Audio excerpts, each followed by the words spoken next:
Hi, good evening. Welcome to tonight's show on CAN TV. My name is Celia Colon. I'm with Friends for Life. And tonight we have our guest. We are honored and privileged to have Mr. Antonio Davis with Paving the Way project. Welcome to the show. Thank you. So he is with Paving the Way project, and he's going to honor us and share with us all the information of how Paving the Way got started. Antonio?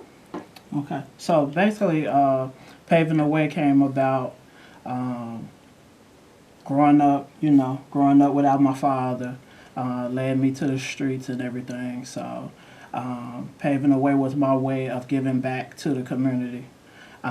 We deal with issues. Can I stop you for 1 second? Yeah. Would you like to tell everybody how old you are and where are you from? So I'm 28 years old. I'm from the south side of Chicago, Washington Park area. Married? Children? Yes. Married. Got it, Tasha. Yeah. She got me. Father of 3. So. Okay. Sorry, continue. So Paving the Way basically touches on everything from growing up without a father to the law in your community and dealing with the police, single mother raising boys and everything.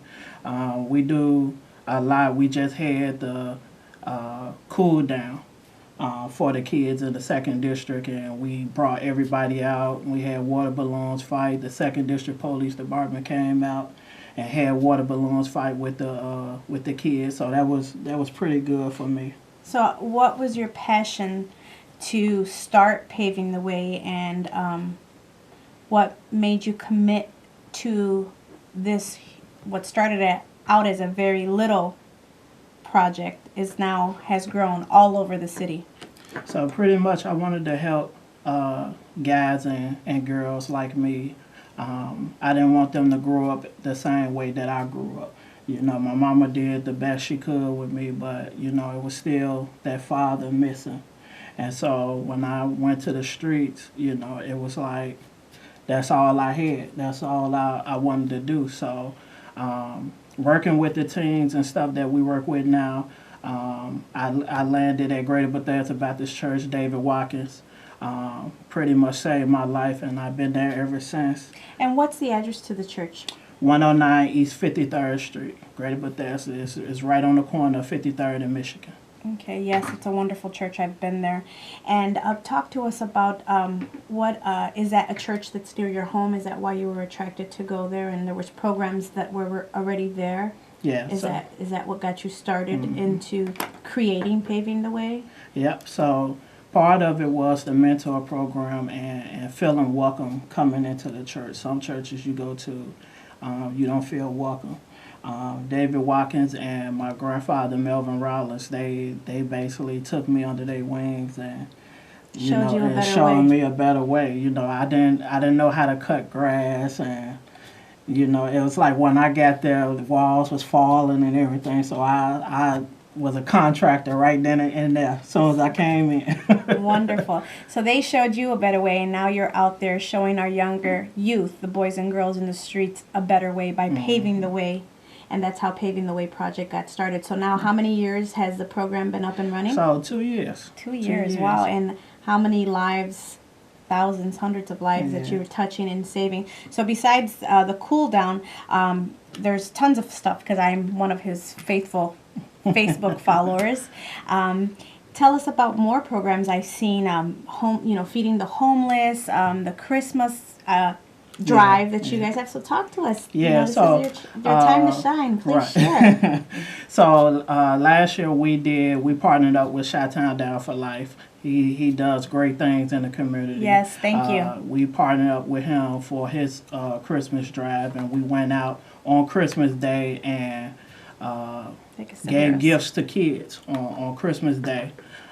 We also do Thanksgiving dinners for the community on Thanksgiving, and we just did 85 kids for. So do these people that you service, are they from everywhere in Chicago, or do they have to belong to the church? No, they all across Chicago. Wonderful. We just Wonderful. partnered up with Chi-Town Down for Life again for the book bag drive, and we served 85 kids book bags Wonderful. and school supplies. And how do they reach you? How do they contact you if somebody's in need of a service? Do they contact the church?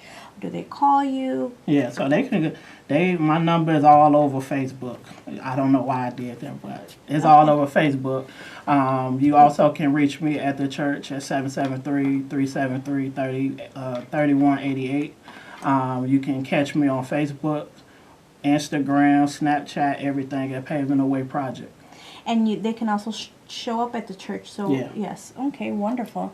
And I've also seen you guys have done other forums and other community events at the church, because I was a part of one of the events at the church. We do have a caller, but I guess we cannot take that at the moment. Hi. Hi, good evening. Hi, good evening. How can I help you, sir? Thank you Yes, for I had a calling. quick question. I noticed that now that you paved the way, you're cutting grass, but in the winter during the holidays and so forth, do you do any snow removal? It seems like, in fact, I'd be kicking the idea around for snow removal as a form of rites of passage for, places from school to home, different business districts, where sometimes the sidewalks are impassable because the snow gets so deep. Oh, I'm sorry, sir. We're not talking about services being offered. He was just sharing his story of things that he did before he started Paving the Way Foundation, the non-for-profit that he services now in the community. Hello? Thank you. Thank you for calling. All right. So, as I was saying, talk to us a little bit about the projects, the forums, and things that you do for the community. I know the church is a big pillar in the community, and not only do you host, helping with feeding the homeless, back to school drives, cooling down, just bringing the community event together. That's exactly what Paving the Way is doing. Just trying to find a way to solve the problems in the community by bringing the community together. Right.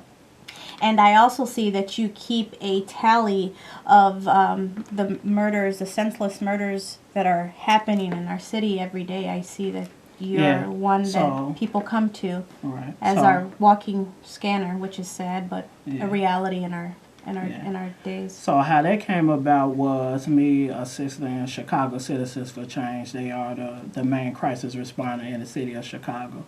And so Paving the Way helps and assists them with the prayer vigils and go out with the families and everything after a shooting.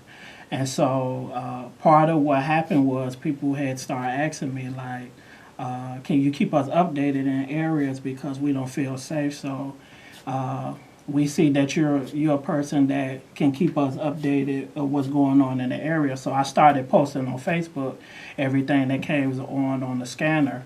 And so it helps a lot of people. It helps a lot of people, connect with me and know what's going on in their area. So. I also see it as an emotional community where they're allowed to outpour their rage, their fears, their tears. It's a community that is able to share their emotions with each other openly, and you've been able to bring the community together as well by doing that, creating an outlet for us, which I want to say thank you. I also see that Paving the Way is out there keeping our kids safe. You guys have been out there bringing the kids from the sides of the alleys to the playgrounds and standing out there like bodyguards, allowing them to play. I mean, that is awesome. Could you talk to me about that? Yeah. How did that get started? So that's when we went over to the west side, and it was supposed to have been a prayer vigil for the 6-year-old that got shot over on the west side. And so when we got there, we asked Chicago to come out and everything, and it only wound up being 5 of us. So we wondering where the kids at. When we first got there, the kids was playing in the park, and then started getting dark, so the kids just disappeared. So we was like, well, we'll walk the neighborhood. So when we walked the neighborhood, we got to the alley. All the kids are playing in the alley. And so we went up to them and we was like, why are you playing in the alley? And they was like, well, the gang members at a certain time, they come up and shoot the area up. So we're scared to play in the park. So we said, you know, will you feel safe if we stay in the park with you? And so they was like, yeah. So we walked them back to the park, and all 5 of us just lined up the park. Wow, amazing. So you guys are really taking a stand out there and taking the communities back, and that's something that we all need to do. I applaud you guys for that, and that's something that really touched my heart and just, you know, brought me to tears to see that the kids actually were out there smiling and enjoying a park that belongs to them, that was built by the city for children. And, you know, you guys are in the trenches out there, you know, in the streets with the families that really need your support. So I really, really do appreciate all the work that you guys are out there doing, paving the way, Chi-Town Down for Life. Everybody that's involved at the church, Reverend Watkins, you guys are doing amazing work. I'm, you know, honored to be a part of your guys' team when I'm able to participate in some of the things that you guys do. And I'm glad to be connecting Friends for Life resources with you guys, because that's what we plan to do. That's our motto, building bridges and forming friendships for life. So thank you for coming out here and sharing your story. Is there a message that you would love to leave the city of Chicago and the children that are out there watching, the adults? I just say for my fellow community activists and crisis first responders, you know, I continue to pray for y'all. We're going to continue to fight. I know it's stressful and frustrating out here with all the violence, but we're going to keep doing what we're doing. And that's why we created the Violence Is Not the Answer logo. Yes. And if you need any services, there's, you know, a lot of community services that are available at the church through Paving the Way, through Friends for Life resources. They all available on our website, which is at www.flrinc.com, which is the Friends for Life resource website. Or you can also contact Paving the Way. Would you like to give out the information for Paving the Way? You can contact me, 773-709-7179. You can also contact us through Facebook at Paving the Way Project, Twitter, Paving the Way PJ, Instagram, Paving the Way. Or they can just show up at the church. You want to give up the address to the church, and please? Or the church, Greater Bethesda Baptist Church, 109 East 53rd Street. Or if you'd like to get involved with either one of the non-for-profits, you know, you want to become a part of the community activism that we are doing, we're always, you know, would welcome you to volunteer and take a stand, take your community back, or just, you know, give us a helping hand. There's always a child out there that needs a mentor, somebody that needs to be fed, or somebody that needs a helping hand. So we welcome you and thank you. All right, thank you. All right. Good? Yep, good. So I'll move that. Oh, keep talking. Okay, come on in. All right. Hello, welcome. And Miss Nikki Salas is our next guest. And she's going to talk to us. Miss Nikki Salas is an established author. She has a book called Gone Girl. She is also a holistic coach, and she has a powerful story that she's going to share with us. So I thank you for coming on to the show and sharing your vision and your gift of hope with everybody. Thank you, Celia, for having me, and thank you for CAN-TV for letting me come out and being a part of this. Yes, so Friends for Life can't not wait to connect with you. You are one powerful woman out here working in the communities, sharing the gift of hope, sharing your powerful stories with other women and men that need to hear your story. So I do not want to take any more time from you. So please, you know, America's waiting for you. Well, again, thank you for the beautiful introduction, Celia.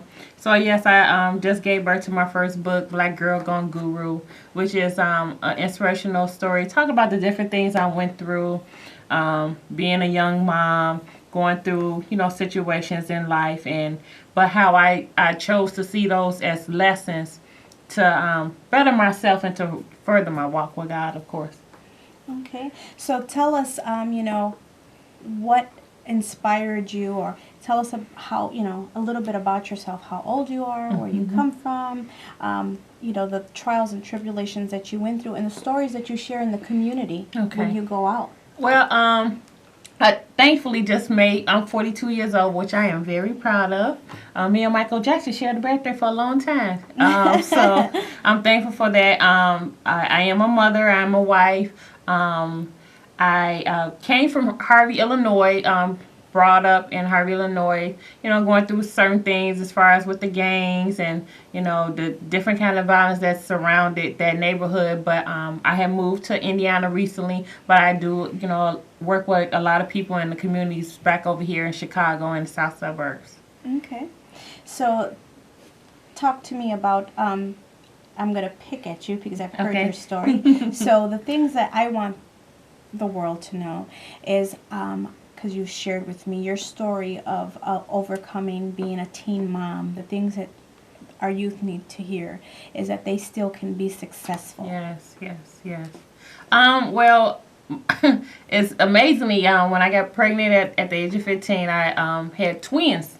So I had to learn how to be a mom, and of course still trying to figure out myself as, a young girl, the responsibilities of that. And some of the things that I do in the community now actually stems from that, from me being a young mom. There was a wonderful organization that worked with teen moms from where I grew up, and they would teach us about, hygiene, how to be, take care of our children, take care of ourselves. So when I go out into the community and hook up with different kind of organizations, that fuels me, So you're able to find common ground and understand these young girls' frustrations, aggravations, what it feels like to be a teen mom. Yes. But you're able to stand as as an example, as a role model, that you can be successful and whatever you're feeling is going to pass. Yes. Right? Yes. Yeah. So that's what inspired me. And of course, just, amazes me about you because you're just a very successful, strong woman. Thank you. So I just wanted you to share that, in-depth story with our audience. Yes. Again, that fueled me, has been fueling me to not only, write the book, but to go back out into the community and give back, for those beautiful women that was in the organization years ago. So when I go out to, I either hook up with another organization or I go on volunteer basis, which I did start this program called Girl Guru, which is a totally free, totally volunteer program where I had started it in my original neighborhood, Harvey, Illinois. But that program has ended, but now I'm trying to work more towards getting that program throughout the world, prayerfully claiming. Yes. So just doing that to teach young girls about themselves, about loving themselves, hygiene, and some practices that has worked for me as far as yoga, meditation, whether, whatever that they're want to do. I just want to help feed them, everything that I can mentally, physically, and spiritually to help their dreams come true. So self-love. Okay, yes. So you're getting spiritual and you're making them really find out who they are so that they can go out and share that love with the world and, nurture the world as most women are, or nurturers. So that's awesome. And all the program and the services that she provides are free, which is just amazing because you're giving from the heart. That's awesome. So I applaud you for that, and thank you for your service and your commitment to the community, because you're a beautiful soul and you're able to give back. So tell us more about any upcoming programs or events that you're going to be a part of in the community that the community can come out and see or be a part of, or... Well, there's a few nonprofit organizations that's out there that's doing wonderful things in communities, such as Smile for Change. They're doing different times free dental cleaning. I have to make sure that the young lady is still giving the free dental cleanings. There are different kind of organizations that I have hooked up with that they are doing even HIV testing. My main thing is, of course, to help everybody, but I really want to touch the young girls and the young ladies out there and, to empower them to, feed themselves as far as they could I feel like when we make ourselves better, we make ourselves better for the community, and that's my goal. Definitely. Yes, we want to build the communities and make strong individuals that Yes. come out there and build the communities. Yes, that's something that all the information that Nikki is talking about will definitely put up on the website, on the Friends for Life website. So if you don't have the website information, please grab a pen, and the website for Friends for Life is www.flrinc.com. We will also have a link there for Paving the Way Foundation in case you didn't get that information. We'll also have the address to the church. We'll have all of Nikki's information for all of her services on there as well. So therefore, if you didn't get a chance to write anything down, you can find everything through the Friends for Life Resources website. Okay, thank you. Thank you. God bless. Thank you. Any message that you want to leave to Chicago, to the world that's watching us today? Always believe in yourself, and so your future self can thank you. That's wonderful. We still got about 6 minutes, so let's see. Friends for Life Resources believes in building bridges and forming friendships to last a lifetime. If you are a non-for-profit or a community organization that is doing awesome things out there in the community, please feel free to contact my executive director, Mrs. Lisa Diggs. Her phone number is 773-360-0661. Again, Miss Lisa Diggs, Executive Director, 773-360-0661. The website for Friends for Life Resources is www.flrinc.com. We'd like to thank Chicago and everybody watching for your time. Thank you for tuning in to CAN TV, Channel 21. Catch us here next week, next Thursday at 7:30 sharp. We will be bringing you some more vital information for the community. You can catch everything on our website. We'll make sure that we leave everything that comes on this channel on the website, so therefore if there's resources or people that you need to link up with, we will make sure that we leave it on the website for you to follow up with. And you can always call in here to CAN TV at 312-738-1060 at any time to speak to any of the guests or studio audience at any time. Thank you, Chicago, for your time. Please be safe, and God bless you all.